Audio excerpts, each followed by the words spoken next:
Assalamualaikum warahmatullahi wabarakatuh. Selamat pagi ya saudara-saudara sekalian. Kita lanjutkan pembelajaran. Kita masuk ke bab yang kedua, yaitu mengenai teks prosedur kompleks ya. Kalau sebelumnya kalau kalian kelas berapa itu? 11 kalian sudah mempelajari mengenai teks prosedur. Tapi itu teks prosedurnya yang secara umum dalam kategori dia belum memiliki sebuah kompleksitas atau kerumitan tertentu. Nah, pada kelas 12 ini kita akan mempelajari teks prosedur lagi, namun tambahannya adalah di dalam teks prosedur yang akan kita pelajari itu mengandung kompleksitas, ya, mengandung kerumitan. Nah, di sini diberikan sebuah ilustrasi, sebuah contoh teks prosedur ya, bentuknya masih dalam kategori infografik ya, yaitu mengenai ketahui 7 tahapan melengkapi legalitas usaha di Indonesia. Silahkan kalian baca mengenai prosedur teksnya, teks prosedur ya. Ada 7 tahapan di sini. Yang pertama adalah mengurus nomor pokok wajib pajak NPWP para pemilik atau pendiri perusahaan.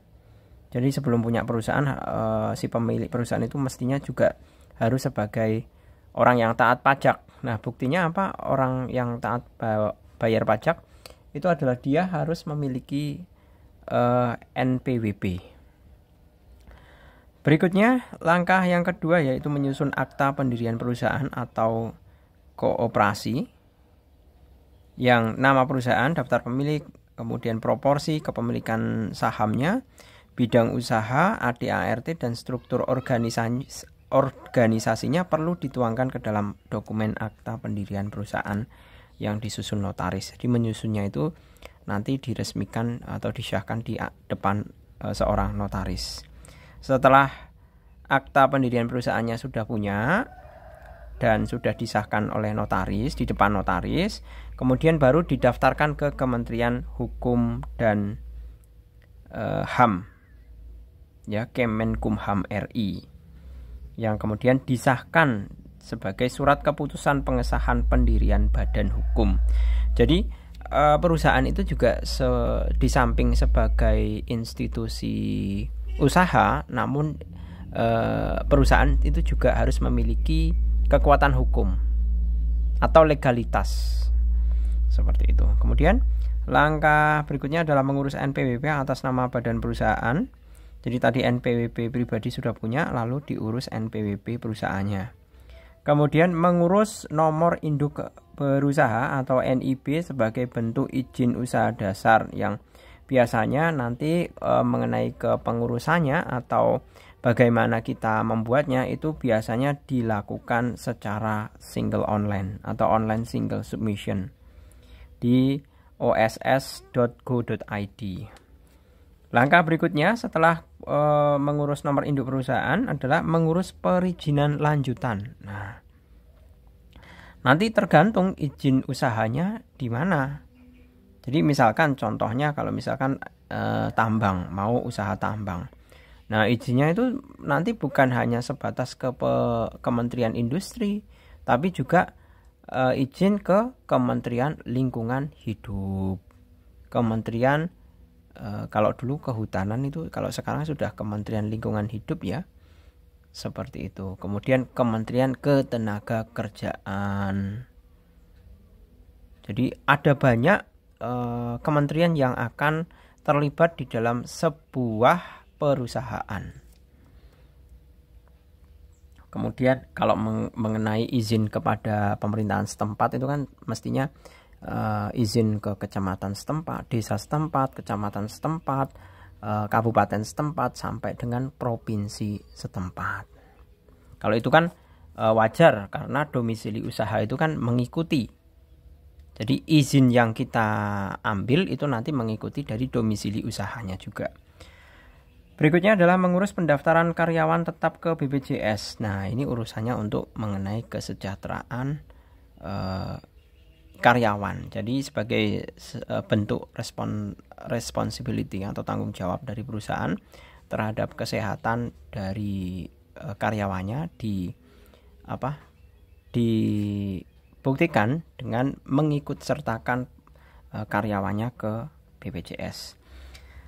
Nah, berdasarkan gambar di sini kita bisa menjawab pertanyaan di bawah ini ya. Berisi informasi alur tahapan apakah gambar tersebut? Jelas ya. Teks tersebut memberikan prosedur teks di sini yang diilustrasikan sebagai sebuah infografik karena di sini kan ada alurnya ya. Itu memberikan informasi mengenai tahapan melengkapi legalitas usaha di Indonesia. Itu nomor 1. Nomor 2, apakah tahap tersebut mudah dipahami? Jelaskan. Menurut Pak Jul, tahap dalam teks prosedur pada gambar di atas mudah dipahami karena dilengkapi dengan tata cara, syaratnya, maupun lokasi di mana pemenuhan masing-masing dokumen tersebut akan dilakukan. Contoh, tata caranya. Nah, ini menyusun akta pendirian perusahaan itu tata caranya adalah harus ada nama perusahaannya, daftar pemilik, proporsi kepemilikan sahamnya, bidang usahanya.